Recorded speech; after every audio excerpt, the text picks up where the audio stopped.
오늘 본문은 모세의 장인 이도로가 하나님이 이스라엘 민족에게 행하신 일을 듣고 모세의 처와 두 아들을 데리고 모세를 찾아와서 모세와 회포를 부는 그런 장면입니다. 성경은 이 이야기를 통해서 도대체 무슨 이야기를 우리에게 하려는 것일까요? 한번 우리가 성경을 읽어가면서 한번 살펴보도록 하겠습니다. 우리 1절을 우리 같이 읽습니다. 시작. 모세의 장인이며 미디안 제사장인 이도로가 하나님이 모세에게와 자기 백성 이스라엘에게 하신 일, 곧 여호와께서 이스라엘을 애굽에 인도하여 내신 모든 일을 들으니라. 모세의 장인이며 미디안 제사장인 이도로가 다시 등장합니다. 모세는 하나님의 명령으로 애굽에 오기 전에 미디안 광야에서 장인 이도로의 양을 쳤죠. 40년 동안 장인의 양을 쳤습니다. 이런 점에서 모세는 야곱과 비슷하죠. 야곱도 20년 동안 외삼촌이며 장인인 라반의 양을 쳤습니다. 저게 보니까 야곱은 라반의 양을 치는 동안 죽을 고생을 했다 그래요. 창세기 31장 40절에 보니까 야곱은 라반의 양을 치는 동안 낮에는 더위와 밤에는 추위를 무릅쓰고 눈 붙일 겨를도 없이 지냈다 그래요. 정말 수고하고 무거운 짐진 인생을 살았습니다. 근데 아마 모세는 더 했을 거예요. 더 했을 거예요. 왜냐하면 모세는 40년 동안 장인의 양을 쳤는데 자기 소유의 양이 한 마리도 없었기 때문입니다. 장인의 양을 쳤다 그래요. 그러니까 그 심적인 고통은 말로 표현할 수가 없었을 것입니다. 애굽에서 같이 지내던 친구들은 다 왕족이 되어 있고 귀족이 되어 있고 다들 출세하고 성공해서 부귀영화를 누리고 있는데 자신은 나이가 80이 되었는데도 집 한 칸 없고 땅 한 평 없고 양 한 마리 없어요. 처가살이 하면서 장인의 양을 치고 있어요. 그러니 세상적으로 볼 때 완전히 실패한 인생 아닙니까? 그러니 모세는 내 인생은 이제 이렇게 끝나는구나 그런 생각에 절망과 비참에 사로잡혀 있었을 것입니다. 인생이 너무 우울했을 것입니다. 여러분, 원래 우리의 목자는 누구죠? 하나님이 우리의 목자 되십니다. 우리는 양입니다. 양은 절대로 목자가 될 수가 없습니다. 그런데 인간들이 목자이신 하나님을 떠나 스스로 목자가 되려고 하더라는 거예요. 그러나 양은 목자를 떠나면 죽을 수밖에 없습니다.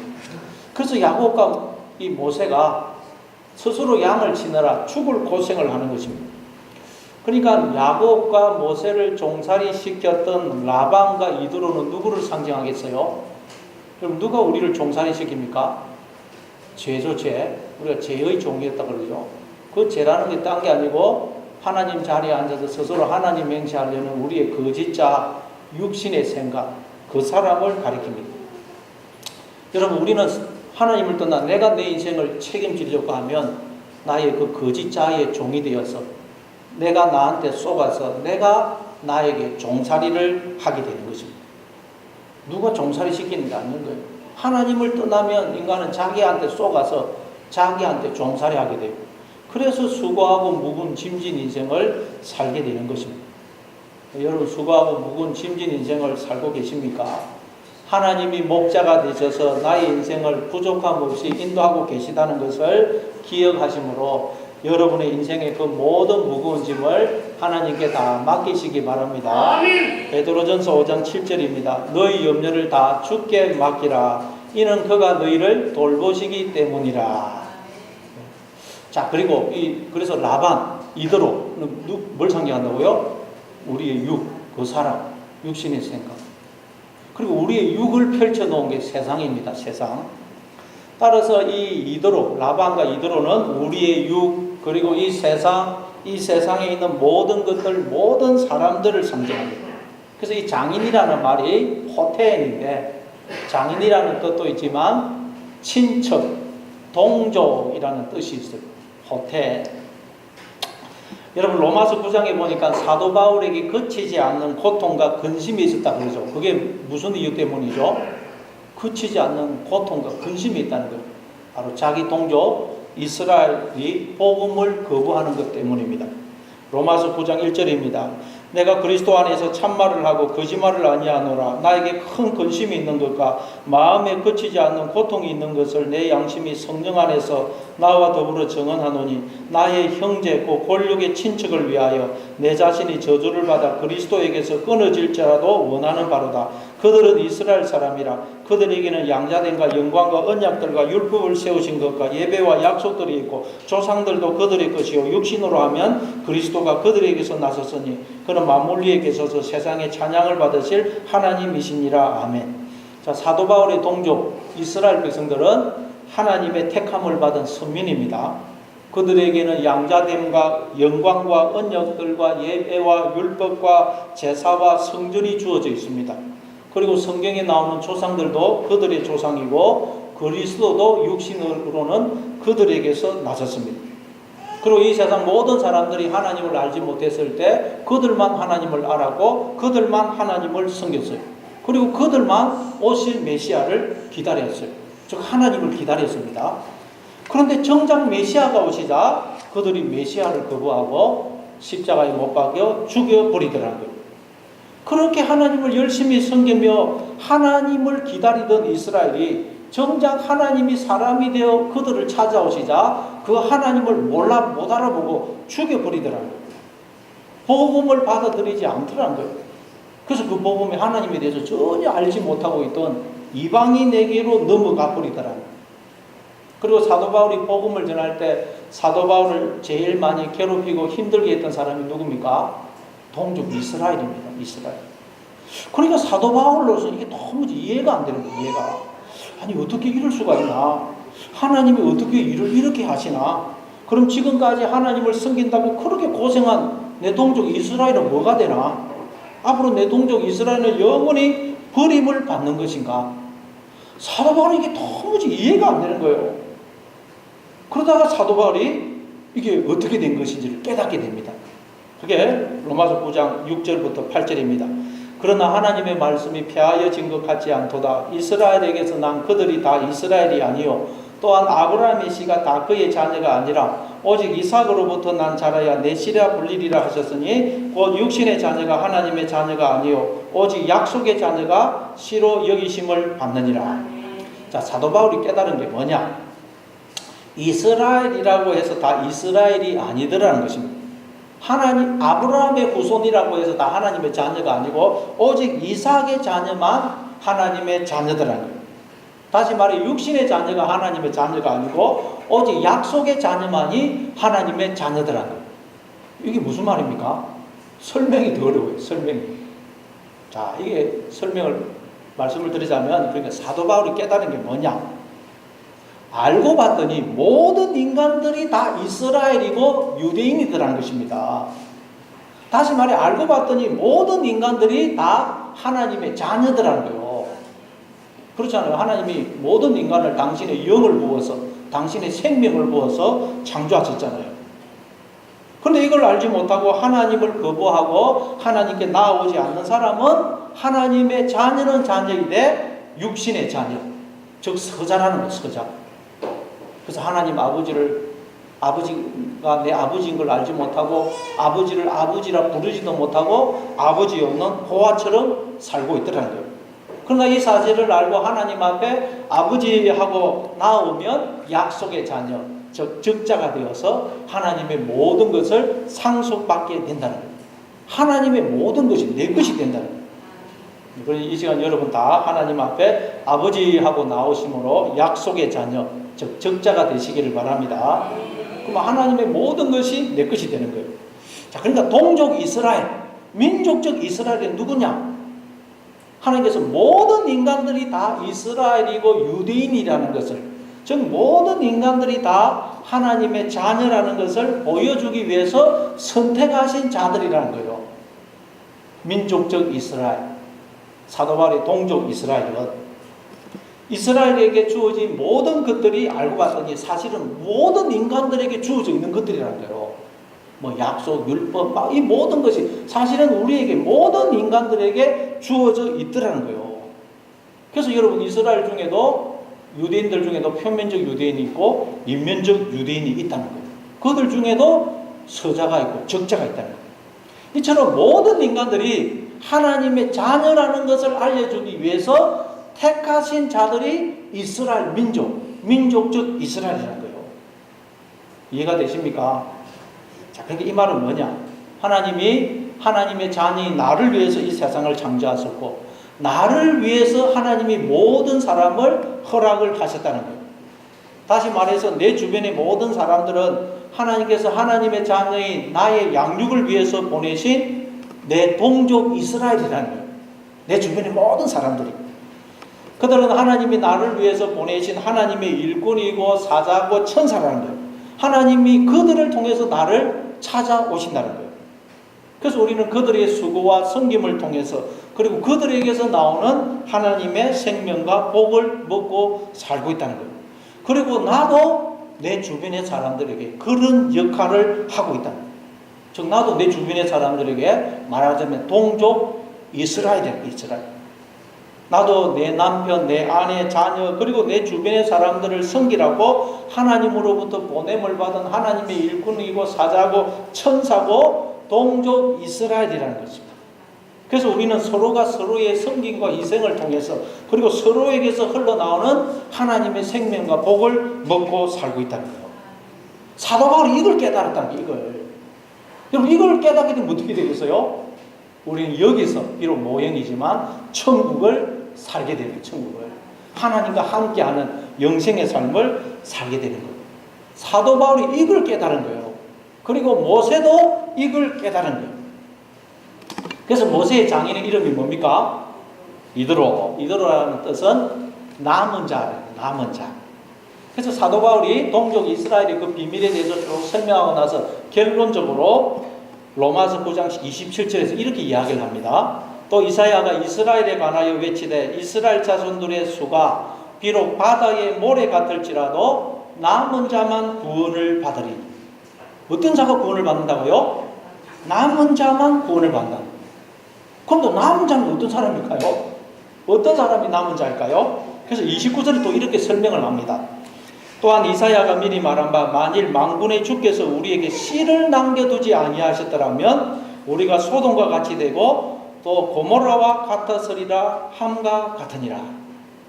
여기서는 또 하나님께서 우리에게 씨를 남겨두지 않으셨다면 우리는 구원을 받지 못할 것이라고 말씀합니다. 그러니까 하나님이 우리를 구원하시기 위해 어떻게 하신다는 거예요? 씨를 계속 남겨두신다는 거예요. 다시 말해 하나님이 우리를 구원하시기 위해 살리시기 위해서 씨를 생명을 말씀을 모든 생명과 복을 끊임없이 우리에게 부어주고 계시다는 거예요. 안 그러면 우리는 구원을 못 받는다는 거예요. 하나님이 직접 우리 안에 영으로 찾아오실 뿐만 아니라 또 이 세상을 통해서 내 주변의 사람들을 통해서 내 인생에 일어나는 모든 일, 모든 사건들을 통해서 하나님이 당신의 생명과 복을 들고 나를 계속 찾아오고 계시더라는 거예요. 이걸 깨달은 자가 남은 자라는 거예요. 남은 자. 이걸 깨달은 자가 남은 자고 이 남은 자만 구원을 받는다는 거예요. 감사합니다. 이해가 되십니까? 아멘. 그래서 모세의 장인 이름이 이드로 남은 자. 그리고 또 출애굽기 2장 18절에 보면 모세의 장인의 이름이 뭘로 나옵니까? 르우엘로 나오죠. 거기는 또 르우엘. 출애굽기 2장 18절에 르우엘. 르우엘은 또 무슨 뜻이냐? 하나님의 친구. 레아가 친구 동료고 엘이 하나님의 합성어거든요. 레아, 엘. 하나님의 친구. 다시 말해 내 주변의 모든 사람들은 알고 봤더니 하나님께서 나에게 보내신 하나님의 친구들은 친구. 하나님의 친구를 통해서 나를 찾아오시더라는 거예요. 그리고 나도 내 주변의 사람들에게 하나님이 보내신 하나님의 친구를 친구. 그래서 요한복음 3장 29절에 보면 세례 요한이 자기를 두고 뭐라 그래요? 나는 그리스도의 친구, 하나님의 친구라 그러죠. 신부를 취하는 자는 신랑이나 서서 신랑의 음성을 듣는 친구가 크게 기뻐하나니 나는 이러한 기쁨으로 충만하였노라. 그는 흥하여야 하겠고 나는 쇠하여야 하리라 하니라. 세례 요한이 자신은 그리스도의 친구, 하나님의 친구라는 것입니다. 하나님은 먼저 친구를 우리에게 보내어서 하나님과 우리 사이에 중매를 하게 하셔서 우리와 결혼을 하신다는 거예요. 친구를 먼저 보내서 하나님 우리 사이에 중매를 하게 하셔서 결혼을 하신다는 거예요.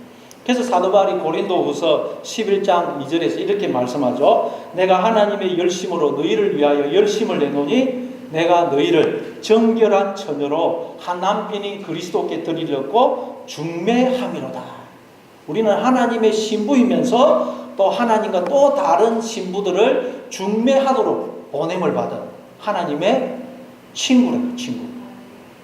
우리는 서로가 서로에게 하나님의 친구로 보냄을 받은 것입니다. 옆에 분들에게 당신은 하나님이 보내신 친구시네요 하고 인사하겠습니다. 당신은 하나님이 보내신 친구시네요. 우리는 다 서로가 서로에게 하나님이 보낸 친구래요, 친구. 모세의 장인 이드로가 하나님이 이스라엘에게 행하신 일을 듣고 모세를 찾아왔다는 말은 이드로도 깨달았다는 말이 되지만 모세가 이걸 깨닫대요. 모세가 하나님이 내 주변의 모든 사람들은 하나님이 나에게 보내신 하나님의 친구구나. 저들은 나 때문에 수고하고 있구나. 그걸 모세가 깨달았다는 거예요. 그래서 모세가 이걸 깨달은 게 어떻게 했냐. 모세의 장인 이드로가 모세의 아내와 두 아들을 데리고 모세를 찾아오는 것입니다. 자, 한번 우리 2절부터 5절. 2절부터 5절까지 같이 읽습니다. 시작. 모세의 장인 이드로가 모세가 돌려보냈던 그의 아내 시포라와 그의 두 아들을 데리고 왔으니 그 하나의 이름은 게르솜이라. 이는 모세가 이르기를 내가 이방에서 나그네가 되었다 하며 하나의 이름은 엘리에셀이라. 이는 내 아버지의 하나님이 나를 도우사 바로의 칼에서 구원하셨다 함이더라. 모세의 장인 이드로가 모세의 아들들과 그의 아내와 더불어 광야에 들어와 모세에게 이르니 그 모세가 하나님의 산에 진친 곳입니다. 모세의 장인 이드로가 모세가 돌려보내었던 모세의 아내와 두 아들을 데리고 모세를 찾아왔습니다. 그러니까 모세가 자기 아내와 두 아들을 집으로 돌려보냈다는 거예요. 언제 돌려보내죠? 성경에는 없어요. 출애굽기 4장에 보니까 처음에 모세가 하나님의 명령을 듣고 애굽으로 갈 때는 자기 아내와 두 아들을 데리고 갔습니다. 근데 출애굽기 4장에 보니까 어떤 일이 일어나느냐. 모세가 길을 가다가 숙소에 있을 때 하나님이 모세를 찾아오셔서 그를 죽이려 하죠. 그러니까 모세의 아내 시포라가 돌칼을 취해가지고 아들의 양피를 베어서 모세의 발에다가 갖다 대면서 당신은 피난민이군요. 그랬더니 하나님이 모세를 살려주세요. 이게 뭘 의미한다 그랬죠? 예, 이걸 간단히 말씀을 드리면 하나님은 우리의 남편이 되시는데 어떤 남편이 있냐? 피난편이 되시는 피난편. 자, 하나님 우리의 남편이 되십니다. 하나님이 영으로 우리 안에 장가를 들어오셔서 하나가 되어주심으로, 즉 남편이 되어주심으로 우리가 모든 인간들이 생명으로 존재하고 있잖아요. 그게 창세기 2장 7절 말씀이라고 그랬죠. 하나님이 땅의 흙으로 사람을 지으시고 그 고에 생기를 불어넣으시니 사람이 생명이 되더라. 자, 그렇게 하나님이 우리 안에 영으로 장가를 오셔서 하나가 되어주심으로, 즉 남편이 되어주심으로 우리가 생명으로 존재하는데, 근데 하나님은 어떤 남편이냐? 남편이 되셔서 끊임없이 당신을 깨뜨려 당신의 피를, 당신의 생명을, 당신의 모든 것을 우리에게 주고 계시다는 거예요. 그분이 우리 하나님이에요. 하나님. 그래서 하나님 피남편이 피남편. 우리의 남편이 돼서 당신을 깨뜨려 끊임없이 당신의 피를, 생명을, 당신의 모든 것을 주셔서 우리로 하나님의 그 생명과 복을 누리게 하시는 남편이라는 남편. 근데 아마 이 시부라는 이걸 잘 몰랐던 것 같아요. 그래서 이 사건으로 잘못하다가는 내 아들 다 죽겠다, 내 남편 죽겠다 그러면서 두 아들을 데리고 친정으로 돌아갔던 것 같습니다. 그러니까 모세는 그동안 아내와 두 아들을 잃어버린 것입니다. 예, 여러분 중에는 혹시 아내를, 남편을, 자녀를 잃어버린 분이 없습니까? 물론 물리적으로는 한 집에서 같이 살 수가 있습니다. 그러나 마음으로 아내를, 남편을, 자녀를 잃어버린 분들이 많죠. 우리가 인생을 살다 보면 마음으로 아내를, 남편을, 자녀를, 부모를 잃어버릴 때가 많습니다. 내가 왜 저 사람과 결혼을 했을까?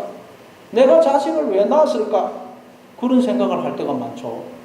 그러면 우리는 남편을, 아내를, 자녀를 잃어버리는 것입니다. 몸뚱이는 하나인데 머리가 둘 달린 아이가 태어났습니다.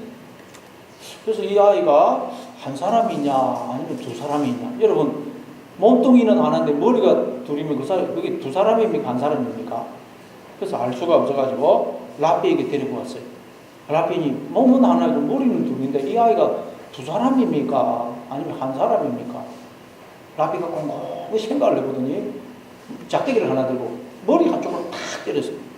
그리고 맞은 머리는 아야 막 울고 있는, 막 인상을 찡그리고 있는데 옆에 머리는 기죽기죽 웃고 있어요. 그러니까 이것은 두 사람이지 한 사람이 아니요. 탈무드에 나오는 이야기입니다. 여러분, 우리가 이럴 때가 많죠. 서로의 허물을 덮어주고 서로의 아픔을 내 아픔으로 여겨야 되는데 그러지 못하고 오히려 상대의 허물을 들추어내고 상대의 아픈 곳을 공격할 때가 많습니다. 그러면 우리는 마음으로 남편, 아내, 자녀를 잃어버리는 것입니다. 그래서 마음으로 호라비로, 가부로, 고아로 혼자 떠돌이로 살 때가 많습니다. 모세가 그랬대요. 모세가 자기의 신체를 비관을 하면서 막 모세가 그래서 아내도 자식도 다 잃어버린 거예요. 그런데 이제 모세가 내 아내와 자녀는 하나님이 나에게 보내신 하나님의 일꾼이고 사자고 천사구나. 하나님이 내 아내와 자녀를 통해서 나를 찾아오시는구나. 나는 저들의 섬김과 희생을 통해서 그리고 저들에게서 흘러나오는 하나님의 생명과 복을 먹고 살고 있구나 하는 것을 깨닫게 된 거예요. 그걸 깨달았더니 잃어버렸던, 돌려보냈던 아내와 두 아들을 찾게 된 거예요. 이 시간 잃어버렸던 아내, 남편, 부모, 형제를 다시 찾으시는 여러분 되시기를 바랍니다. 그래서 모세의 두 아들의 이름이 하나는 게르솜이고 하나는 엘리에셀입니다. 모세가 내가 이방에서 나그네가 되었구나 라는 의미로 큰아들을 게르솜이라 부르고 하나님이 나를 도와 바로의 칼에서 나를 구원하셨다라는 의미로 둘째 아들을 엘리에셀이라고 지었습니다. 자, 여러분, 성경에 보면 우리 성도를 나그네라 그러죠. 나그네. 히브리서 11장 13절입니다. 이 사람들은 다 믿음을 따라 죽었으며 약속을 받지 못하였으되 그것들을 멀리서 보고 환영하며 또 땅에서는 외국인과 나그네임을 증언하였으니 우리는 이 땅에서 외국인이고 나그네라는 나그네. 근데 여러분, 우리가 나그네라는 말에는 두 가지 의미가 있습니다. 첫째는 이곳은 우리의 본향이 아니라는 것입니다. 이 세상은 여러분 우리가 영원히 거할 곳이 아니고 잠시 머무르는 임시 숙소입니다. 숙소. 우리는 지금 여기서 하나님과 함께 살 때 텐트 안에서, 장막 안에서 함께 살고 있어요. 그래서 참 불편합니다.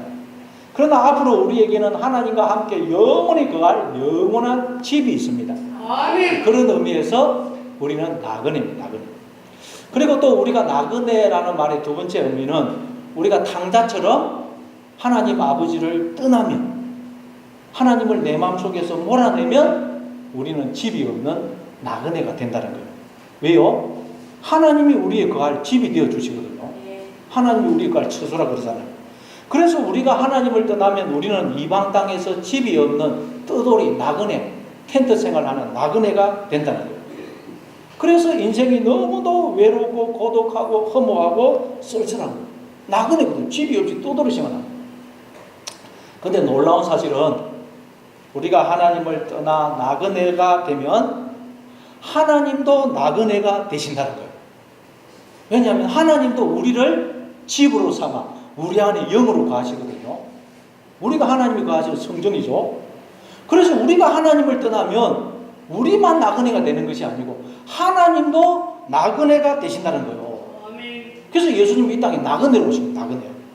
마태복음 8장 20절에서 예수님이 여우도 굴이 있고 공중에 새도 거처가 있으되 인자는 머리 둘 곳이 없다 그랬었죠. 우리가 다 하나님을 떠나고 마음속에서 하나님을 몰아냈기 때문에 하나님이 지금 나그네가 되어서 우리를 찾아오고 계시다는 거예요.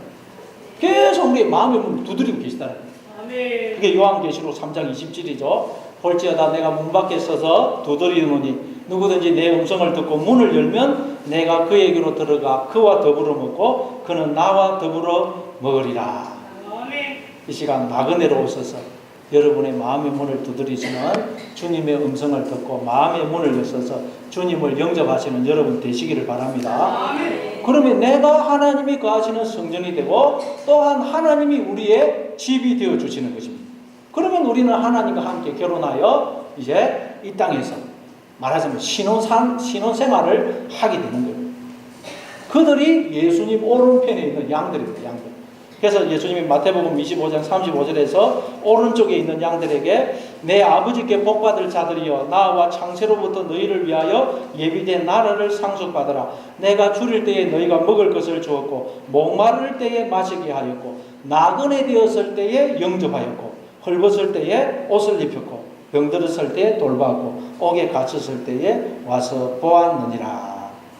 이 시간 주님 앞에 나오심으로 여러분이 하나님이 가지는 성전이 되고 또 하나님이 여러분의 처소가 되는 그런 여러분 다 되시기를 바랍니다. 이번에 그 박원순 서울시장이 한 달간 옥탑방에서 생활하면서 서민들의 어려움이 뭔지를 몸소 체험한다고 해요. 그 옥탑방에서 에어컨도 없이 그렇게 생활을 한다는 것입니다. 그래서 문재인 대통령이 선풍기 한 대를 선물을 했다고 그래요. 그러니까 그 박원순 시장의 그 부인 되시는 분이 사모님이 마치 그 신접 살림 때 그 무슨 전자제품 하나하나씩 장만하면서 기뻐하고 즐거워하는 것처럼 그렇게 기뻐하고 즐거워한다는 그런 내용을 봤습니다. 여러분, 만약에 혼자 그 옥탑방에 산다면 얼마나 비참하겠어요. 그러나 사랑하는 남편과 함께 그 옥탑방에 사니까 마치 신혼생활로 돌아갔다는 감각처럼 그렇게 기쁘고 행복하다는 거예요. 여러분, 우리가 지금은 비록 옥탑방이지만 하나님과 함께 옥탑방에서 신접살림, 신혼생활을 하고 있는 거예요.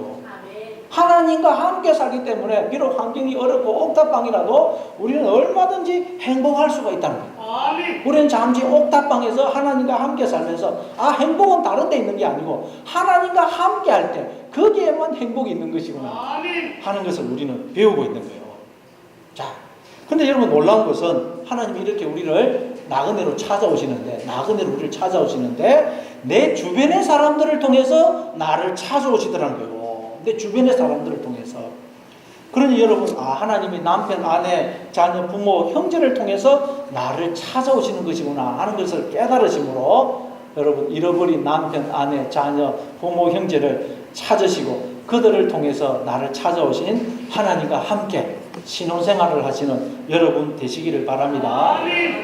그래서 모세의 둘째 아들의 이름이 뭐냐? 엘리에셀인데 엘리는 무슨 뜻이죠? 엘리, 나의 하나님. 예수님이 십자가에서 엘리 라마 사락가니 하셨죠. 엘리는 나의 하나님. 그리고 에셀은 에젤, 히브리어로 정확하게 하면 에젤인데 에젤은 뭐라 그랬어요? 에젤, 배필이라는 뜻이라고 그랬죠. 창세기 2장 18절에 보면 여호와 하나님이 이르시되 사람이 혼자 사는 것이 좋지 아니하니 내가 그를 위하여 돋는 배필을 지으리라. 배필이 에젤. 그러니까 엘리에셀은 무슨 뜻이겠어요? 엘리에젤. 네. 나의 배필이신 하나님. 하나님은 나의 배필이 되신다. 그런 뜻입니다. 그러니까 하나님이 우리 안에 배필로 영으로 장가를 와주셔서 하나가 되어주심으로 우리가 이렇게 생명으로 존재하고 있다는 거예요. 하나님이 우리 안에 영으로 지혜로 머리로 들어와 주셔서 하나가 되어주심으로 우리가 지금 그 하나님의 머리 되시면 지혜에 참여하고 있는 거예요. 그래서 저와 여러분에게 다 이 자의식이 생겨가지고 생각하고 느끼고 말을 하는 하나님 비슷하게 흉내내는 자들로 존재하고 있다는 거예요. 모세가 그걸 깨달은 거예요. 그리고 그게 하나님이 이스라엘을 애굽에서 건져내셨다는 말씀의 의미라고 그랬죠. 그래서 엘리에셀이라고 부르면서 하나님이 나를 애굽의 칼에서 건져내셨다 함이라. 자, 이걸 깨달은 모세가. 자, 그래서 장인 어른이 오니까 모세가 어떻게 하느냐. 우리 한번 6절부터 8절.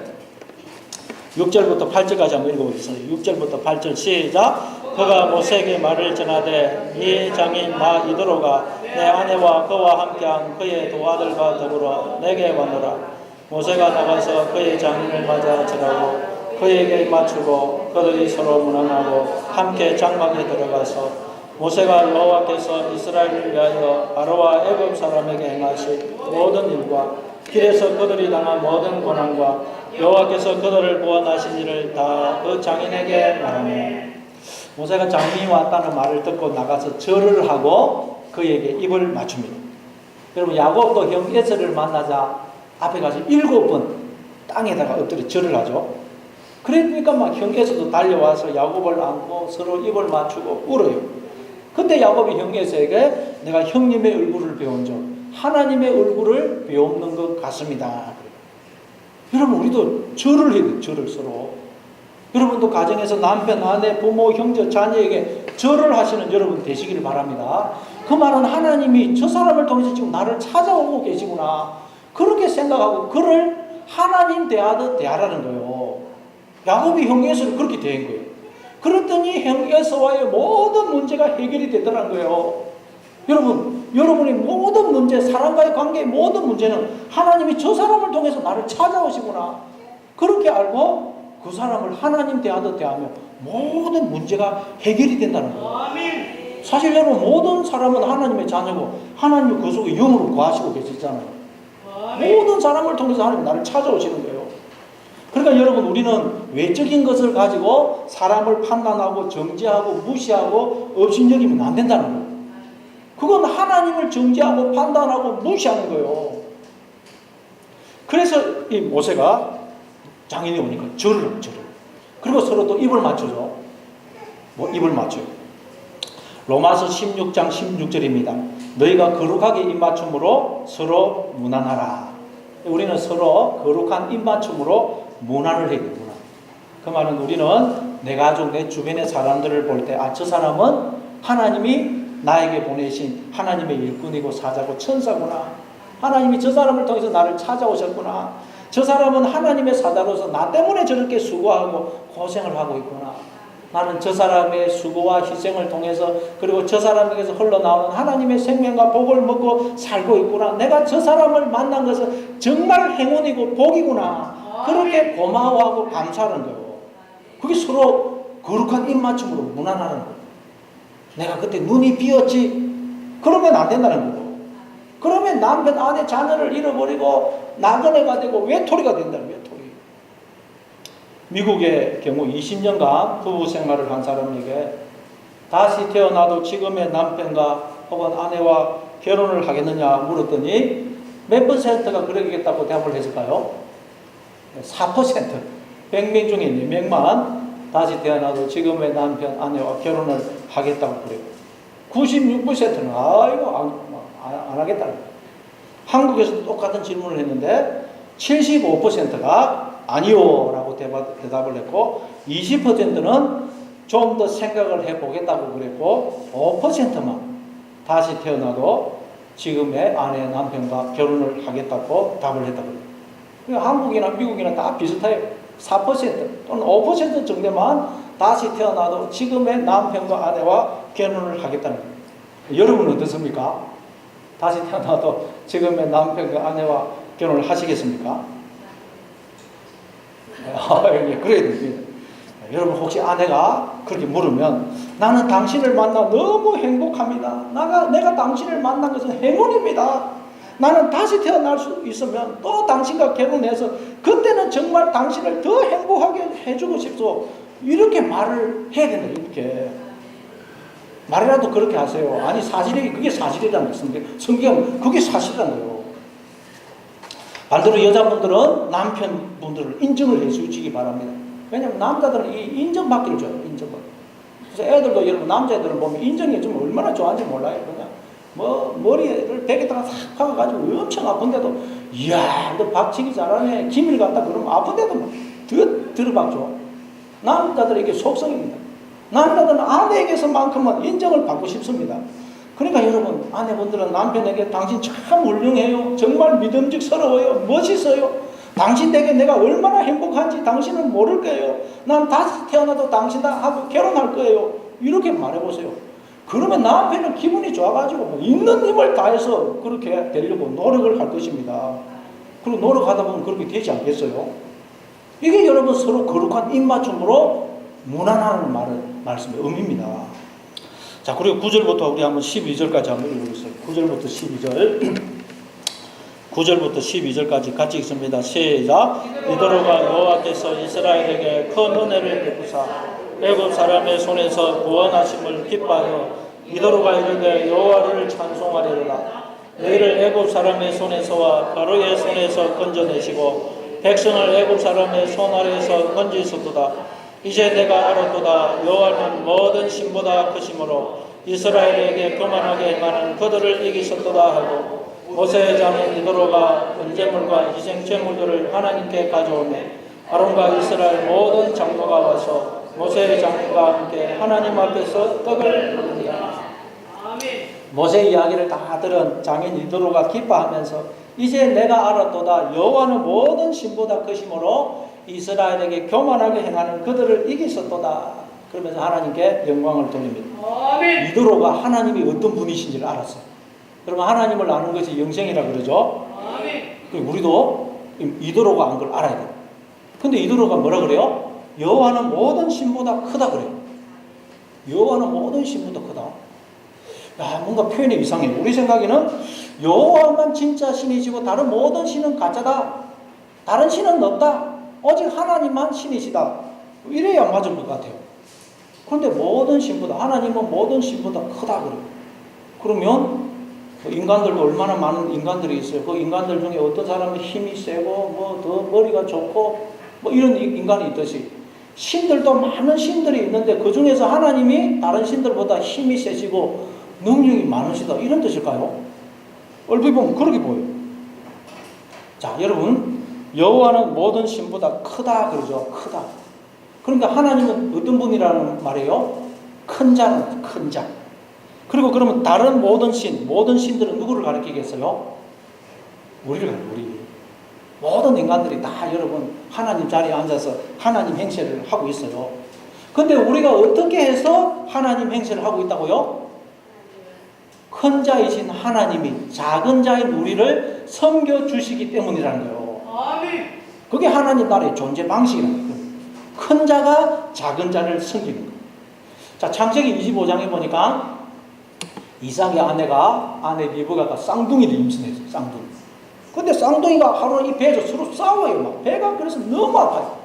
그래서 리브가가 하나님 앞에 가가지고 하나님 이럴 때는 어떻게 해야 됩니까? 기도를 했더니 하나님이 두 국민이 네 태중에 있구나. 두 민족이 너 태중에서부터 나누이리라. 이 족속이 저 족속보다 강하겠고 큰 자가 어린 자를 섬기리라. 두 민족이 안에서 싸운다는 거예요. 그러니까 여러분 우리의 마음에 왜 갈등과 번민과 고통과 괴로움이 그치지 않느냐? 왜 우리의 배가 아프냐? 내 속에서 두 민족이 두 세력이 싸우고 있기 때문이라는 거예요. 그러니까 내 속에서 벌어지고 있는 이 싸움이 멈춰질 때 우리에게서 모든 갈등과 번민과 고통과 괴로움이 사라진다는 거예요. 그럼 여러분 우리 속에서 벌어지고 있는 이 싸움을 우리가 어떻게 하면 멈출 수 있을까요? 자, 그럼 이 두 세력이 왜 싸우는지를 알아야 되겠죠? 이 두 세력이 우리 속에 싸우고 있다는 거예요. 여러분 이 세상에서는 사람들이 왜 싸웁니까? 그 싸우는 이유를 알아야 싸움을 멈출 수 있어요. 성경에 의하면 이 세상에 일어나는 모든 싸움의 원인은 누가 크냐를 겨루기 위해서라는 거예요. 그러니까 여러분 마태복음 18장에 나오죠. 제자들이 길에서 서로 누가 크냐, 천국에서 누가 크냐 싸우더라는 거예요. 그러니까 이 세상에서 일어나는 모든 싸움은 큰 자가 되기 위해서 싸운다는 거예요. 그렇죠? 싸워서 큰 자가 되어야 내가 모든 것을 차지하고 영광을 얻고 작은 자들에게 그냥 의시되고 큰 소리 치고 작은 자들로부터 섬김을 받을 수 있어요. 그래서 이 세상에서 일어나는 모든 싸움의 원인은 큰 자가 되기 위해서 싸우는 것입니다. 자, 그러면 우리 안에서는 왜 싸울까요? 이 두 세력이? 근데 성경에서는 이 두 세력이 왜 싸우는지 설명을 안 해주고 우리가 왜 싸우는지 알 수 있는 힌트를 하나 줘. 힌트.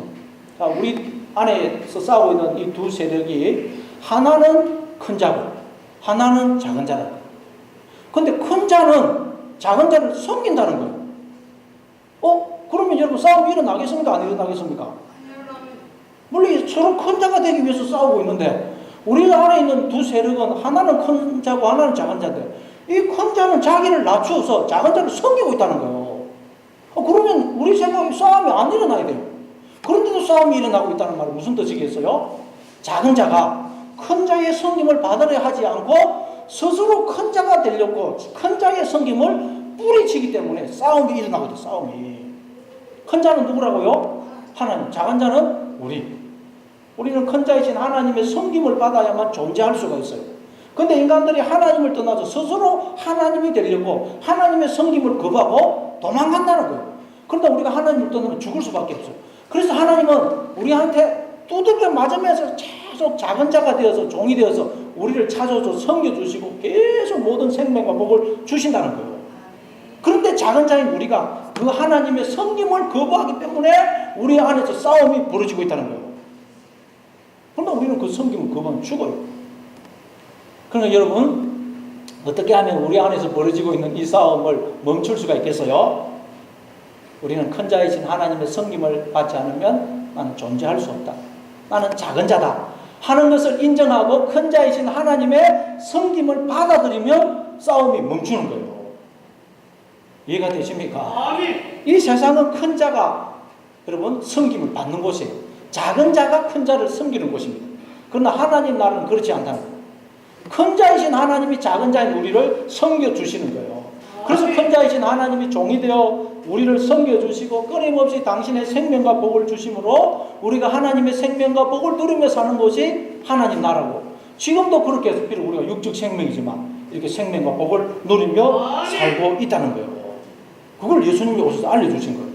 그게 마태복음 20장 25절이죠. 이방인의 집권자들이 그들을 임의로 주관하고 그 고관들이 그들에게 권세를 부리는 줄을 너희가 알거니와 너희 중에는 그렇지 않아야 하리니 너희 중에 누구든지 크고자 하는 자는 너희를 섬기는 자가 되고 너희 중에 누구든지 어뜸이 되고자 하는 자는 너희의 종이 되어야 하리라. 인자가 온 것은 섬김을 받으려 함이 아니라 도리어 섬기려 하고 자기 목숨을 많은 사람의 대속물로 주려 함이니라. 이 세상은 작은 자가 큰 자를 섬겨요. 그래서 서로 큰 자가 되기 위해서 싸우는 곳이라는 거예요. 그런데 하나님 나는 그렇지 않다. 큰 자이신 하나님이 우리를 섬겨주신다. 감사합니다. 그런데 작은 자인 우리가 스스로 하나님을 떠나 큰 자 하나님이 되려고 하나님의 섬김을 거부하기 때문에 계속 하나님이 우리를 찾아오셔서 끊임없이 우리를 섬겨주신 거예요. 싸움이 부르요, 싸움이. 그래서 우리가 작은 자임을 알고 하나님을 떠나서는 나는 존재할 수 없다 하는 걸 알고 작은 자가 되어서 그 하나님의 섬김을 받아들일 때, 우리가 하나님을 의지할 때 우리 안에서 이 싸움이 그치게 된다는 거예요. 여러분, 작은 자라는 것을 인정하시고 하나님을 의지하심으로 여러분 안에 있는 모든 싸움이 다 그치기를 바랍니다. 그때 우리에게 있는 모든 괴로움, 갈등, 번민이 사라집니다.